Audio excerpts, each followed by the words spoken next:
Hello everyone, students. Today we are going to start the next topic of our chapter, that is financial and non-financial incentives.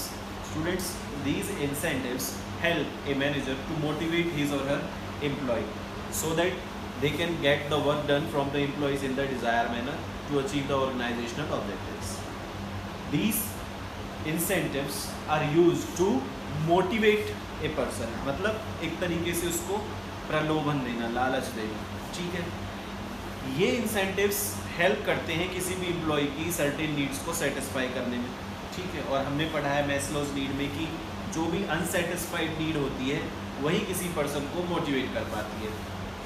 तो here we are having two types of incentive. First one is financial incentive. Financial incentives are the incentives which are given in monetary form or which can be measured in monetary terms, ठीक है। उनके types हमारे पास है। First we are having pay and allowances. Pay includes the basic pay or the salary or the wages, and allowances, different allowances like dearness allowance, house allowance and other type of allowances can be there.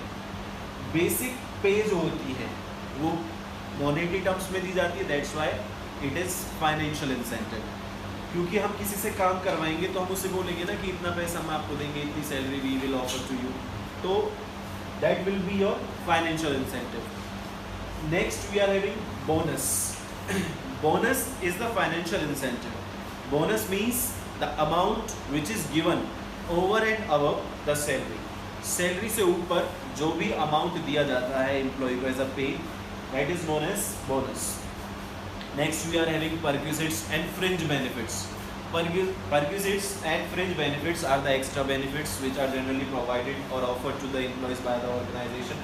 For example, car facility, ठीक है, car facility उनको दी जाती है, housing, education to their children, uniform, travelling allowance, ये सारे क्या आते हैं? परक्विजिट्स आते हैं। These perquisites are also help in motivating the employee or to improve their performance. Next, profit sharing. Profit sharing, suppose एक फर्म को बहुत बम्पर प्रॉफिट हुआ है, ठीक है, तो बम्पर प्रॉफिट में generally they share that profit with their employees के साथ शेयर करते हैं। तो प्रॉफिट का कुछ अमाउंट किस में डिस्ट्रीब्यूट कर दिया जाता है? एम्प्लॉयज़ में। उससे क्या होता है कि एम्प्लॉयज़ जो है मोटिवेट होते हैं to work with more commitment and enthusiasm, ठीक है, ज़्यादा एंथुसियाज्म के साथ वो काम करेंगे, so that they try to increase the figure of the profit, so that next time also they will get the share out of that profit. भाई profit में से शेयर मिल रहा है तो हर कोई चाहेगा ना कि ज़्यादा प्रॉफिट हो, हमें फिर शेयर मिलेगा, तो इसलिए वो ज़्यादा हार्डवर्क और ज़्यादा जील के साथ काम करना स्टार्ट कर देते हैं। नेक्स्ट इज को पार्टनरशिप और स्टॉक ऑप्शन। को पार्टनरशिप और स्टॉक ऑप्शन, यहाँ पर जो ये वर्ड स्टॉक है ये जो है डिनोट करेगा शेयर को, ठीक है। तो जनरली ए बिजनेसमैन ऑफर्स और the organisation offers its share to the employees at a price which is generally lower than और less than the market price. Market price से कम पर उनको हम क्या कर देते हैं? ऑफर कर देते हैं, शेयर ऑफर कर देते हैं कि आप हमारी कंपनी के इतने शेयर ले लीजिए। सपोज मार्केट में वही शेयर 150 रुपये का मिल रहा है और हम एम्प्लॉय को वही शेयर 75 रुपीज़ में उसको दे रहे हैं, ठीक है। तो 75 रुपीज़ में ये शेयर हम दे रहे हैं, तो इसी को बोलते हैं स्टॉक ऑप्शन या को पार्टनरशिप, क्योंकि वो भी अब ओनरशिप में आ जाएंगे। ऐसा हम क्यों करते हैं? कंपनी ऐसा क्यों करती है? क्यों उनको अपने शेयर देती है कम प्राइसेस पर?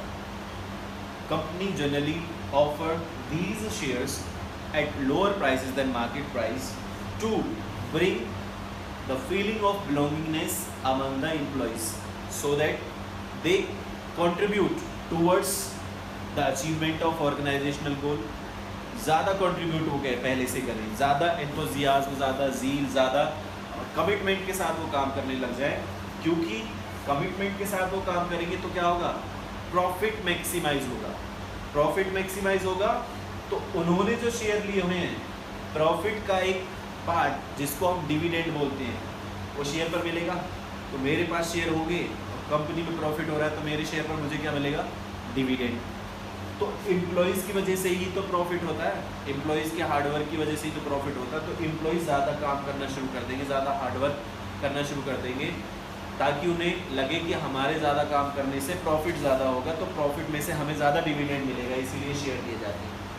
लेकिन उनके पास सपोज करो शेयर नहीं है, बिजनेस उनको शेयर नहीं देता, कंपनी उनको शेयर नहीं देती है, तो उन्हें डिविडेंड भी नहीं मिलेगा। तो वो ऐसा सोचेंगे भी नहीं कि भाई ज़्यादा प्रॉफिट होगा तो हमें डिविडेंड मिलेगा। तो डिविडेंड के लालच में उनको शेयर दिए जाते हैं, ताकि उनको डिविडेंड का लालच दिया जा सके और वो ज़्यादा अच्छे से काम करने लगे। ठीक है, तो ये भी आपका फाइनेंशियल इंसेंटिव है। ठीक है बेटा, ये सारे जो फाइनेंशियल इंसेंटिव्स हैं ना, ये क्यों दिए जाते हैं? क्यों दिए जाते हैं? ये इसलिए दिए जाते हैं क्योंकि कोई भी बिजनेस मोटिवेट करना चाहता है अपनी एम्प्लॉयज़ को, और मोटिवेट क्यों करते हैं? टू इम्प्रूव देयर परफॉर्मेंस, उनकी परफॉर्मेंस को इम्प्रूव करने के लिए। तो नेक्स्ट हमारे पास यही तो है, productivity linked wages. Productivity linked wages are the wages or the payment which are linked with the performance of the employee. As the performance improves, as the performance of the employee increases, his or her wages will also increase. भाई आप अच्छा ज़्यादा काम करोगे, तो आपको ज़्यादा पैसा मिलेगा। That is productivity linked wage system या productivity linked wage scheme. Under this scheme, higher wages are offered or paid to the workers whose performance is higher, whose performance is improved. ठीक है, तो other employees or other workers are also encouraged from this productivity linked wage to improve their performance in order to earn more money. Next and the last financial incentive is retirement benefit. Retirement benefits are the benefits which are generally offered to the employee at the time of retirement. ठीक है, या super annuity जिसे हम बोलते हैं, super annuity. तो retirement के time पर उन्हें कुछ बेनिफिट्स दिए जाते हैं, वो बेनिफिट्स भी फाइनेंशियल इंसेंटिव में आते हैं। These financial benefits are like provident fund होता है, या रिटायरमेंट फंड भी होते हैं, पेंशन स्कीम भी उनको ऑफर की जाती है कि भाई आपको इतने टाइम तक परमानेंट रेगुलरली इतना पैसा मिलता रहेगा। So these are also the financial incentive. Through these type of financial incentives, we are able to motivate our workforce to improve their performance, which ultimately help in achieving the organizational goals. अब हम बात करते हैं non financial incentives की। Financial incentives अकेले ही सारे employees को motivate नहीं कर पाते, कुछ नॉन मॉनेटरी एस्पेक्ट्स भी होते हैं इंसेंटिव्स के, which help a manager to motivate his team. Like we are having the example of promotion. अगर हम प्रमोशन की बात करें तो प्रमोशन में क्या होता है?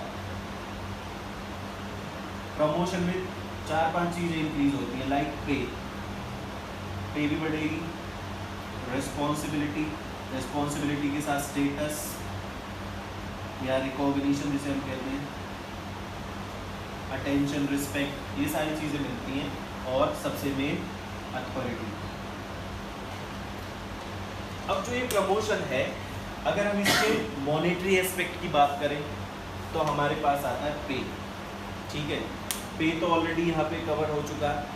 तो जब हम किसी को प्रमोशन देते हैं तो वो सिर्फ पे से मोटिवेट नहीं होता है, बल्कि प्रमोशन के जो नॉन मॉनेटरी एस्पेक्ट्स है वो उसको मोटिवेट करते हैं। नॉन मॉनेटरी एस्पेक्ट जैसे उसकी रिस्पॉन्सिबिलिटी बढ़ जाएगी, उसका स्टेटस, उसको मिलने वाले बेनिफिट्स या कंफर्ट्स उसके बढ़ जाएंगे, रिकॉग्निशन, अटेंशन, रिस्पेक्ट, और सबसे मेन अथॉरिटी उसको बढ़ जाएगी। तो ये सारी जो चीज़ें हैं ना, ये उसे मोटिवेट करती हैं, ना कि पे। ठीक है, तो इसीलिए प्रमोशन को किस में लिया जाता है? नॉन मॉनेटरी या नॉन फाइनेंशियल इंसेंटिव्स में लिया जाता है, ना कि मॉनेटरी या फाइनेंशियल इंसेंटिव्स में। क्लियर है? तो ऐसी बहुत सारी चीज़ें हैं जो मॉनेटरी टर्म्स में नहीं आती हैं, but they help a manager to motivate his workers or his employees. Like we are having organizational climate. Organizational climate means the characteristics or the features of one organization that defines that organization or differentiate one organization from other. उस organization के क्या features हैं? जैसे वहाँ पर हो सकता है जैसे risk taking, या फिर इसके साथ हो सकता है रिवार्ड ओरिएंटेशन, या कंसिडरेशन टू एम्प्लॉयज़, या रिकॉग्निशन भी कह सकते हैं। तो ये सारी चीज़ें जो होती हैं, इनके साथ साथ ऐसे ही कुछ फीचर्स होते हैं, कैरेक्टरिस्टिक्स होते हैं जो ऑर्गेनाइजेशनल क्लाइमेट में आते हैं। एक ऑर्गेनाइजेशनल क्लाइमेट किसी फर्म को डिफाइन करता है या एक फर्म को दूसरी फर्म के साथ डिफरेंशिएट करता है।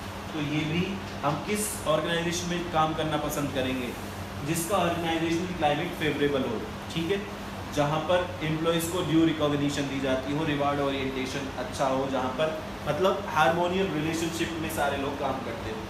इसके साथ साथ आता है जॉब सिक्योरिटी। जॉब सिक्योरिटी जैसे हम बहुत सारी स्कीम चलाते हैं कि किसी को परमानेंट कर देना, ठीक है, जॉब सिक्योरिटी अश्योर कर देना कि भाई इतने टाइम तक आप यहीं पर काम करोगे, on attaining the age of 60 और 58 you will be retired from your services like that. तो ये होता है job security. This type of incentive are also able to motivate the employee. Next है जॉब एनरिचमेंट। जॉब एनरिचमेंट क्या हो गया? Job enrichment में 2-3 चीज़ें आएंगी। जॉब एनरिचमेंट में जैसे आपकी शिफ्टिंग होती है, shifting of job from one department to another department और from one division to another division, ठीक है, to gain the meaningful work experience. Meaningful work experience से मेरा मतलब ये है कि you are able to learn different kind of jobs. आपको अलग अलग जॉब्स करनी आ जाती हैं, ठीक है, तो उसमें आपका डेवलपमेंट भी हो रहा है। उसके साथ साथ आपकी रिस्पॉन्सिबिलिटी, आपकी अथॉरिटी या आपकी रिकॉग्निशन भी बढ़ती है।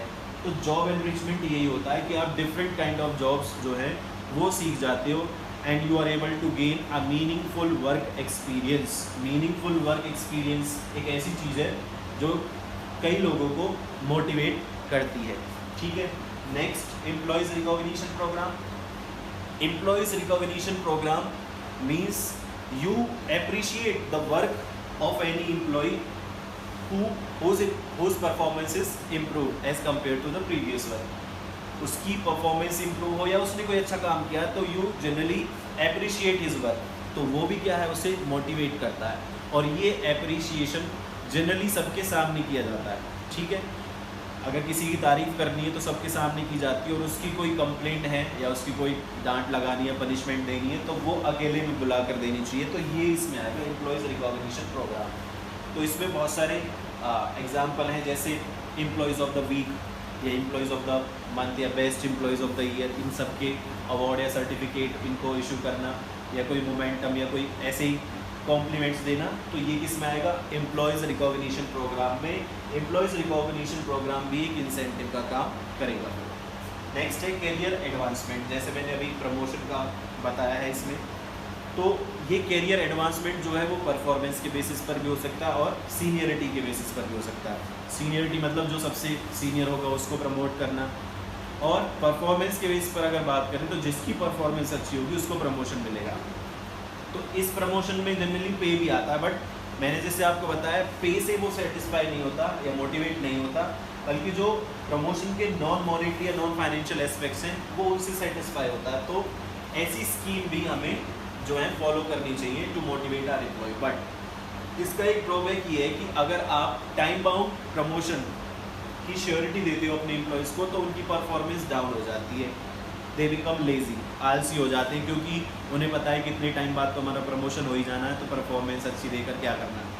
तो ये कैरियर एडवांसमेंट का एक नेगेटिव पॉइंट है यहाँ पर। इसके बाद आता है एम्प्लॉयज़ एम्पावरमेंट। एम्प्लॉयज़ एम्पावरमेंट का मतलब ये है कि to give greater authority or the power of decision making to the employees, कि भाई जिसके पास ज़्यादा पावर होगी या अथॉरिटी हम उसे ज़्यादा देते हैं, तो उसे लगता है yes I am important for the organisation, या my job is very much important for the organisation. तो वो चीज़ भी उसे क्या करती है, मोटिवेट करती है। बट यहाँ पर हमें ध्यान रखना होता है, जैसे we have discussed under principles of management, authority and responsibility. Authority और रिस्पॉन्सिबिलिटी दोनों के बीच में क्या आना चाहिए, बैलेंस होना चाहिए, क्योंकि अगर हम रिस्पॉन्सिबिलिटी से ज़्यादा अथॉरिटी देंगे तो there will be a misuse of that authority. तो एम्प्लॉयज़ एम्पावरमेंट पे इस चीज़ का ध्यान रखना होता है। नेक्स्ट है स्टेटस। स्टेटस जो होते हैं लाइक जॉब टाइटल्स, मैनेजर हो गया, ठीक है, या CEO हो गया, वाइस प्रेसिडेंट हो गया, प्रेसिडेंट, ये सारी क्या होती हैं, जॉब टाइटल्स होती हैं, स्टेटस होती हैं।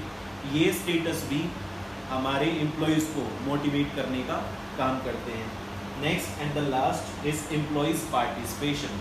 Employees participation means participation of the employee in decision making on the matters which are related to the employees। Employee से जुड़े हुए जो भी मैटर्स हैं, उन मैटर्स में जब हम डिसीजन लेंगे तो हम उन एम्प्लॉयज़ को, जो भी कंसर्न एम्प्लॉयज़ हैं, अगर उनको भी पार्टिसिपेट कराते हैं उस डिसीजन मेकिंग में, that will also make them motivate, उससे भी वो मोटिवेट होते हैं। तो दीज आर द इंसेंटिव्स, और बहुत इंपॉर्टेंट है, केस स्टडीज जनरली क्वेश्चन में आती हैं, जो आपको तभी सॉल्व कर पाओगे जब आप इनको ढंग से पढ़ लोगे, ठीक है। तो ये हमारे फाइनेंशियल और नॉन फाइनेंशियल इंसेंटिव के साथ मोटिवेशन वाला जो एलिमेंट था वो कंप्लीट हो चुका है, ठीक है बच्चे। Thank you students.